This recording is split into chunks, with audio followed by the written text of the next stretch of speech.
We've just rolled out a brand new feature in Rank Tracker, Google AIO Insights. To see this data, simply right-click any table header in your workspace and add the Google AIO column. You'll notice two different icons.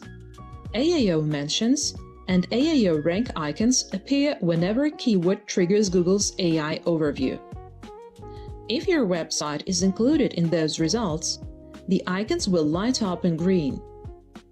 If your site isn't there, the icons will remain gray.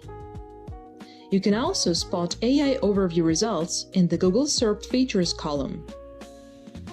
And if you open the SERP Details dashboard, you'll see the entire list of domains ranking inside the AI box.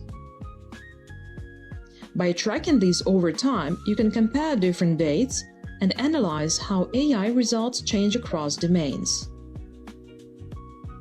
AI Overview Insights aren't limited to rank tracking. In the Keyword Research module, go to the Ranking Keywords feature, enter any target domain, and switch the drop-down from Organic to AIO Mentions or AIO Rank. This will show the list of keywords the domain ranks for in AI results only. The same applies to keyword gap analysis.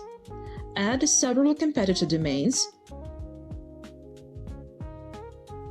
and you'll see which AIO triggering keywords your competitors already rank for, and where your site is missing out.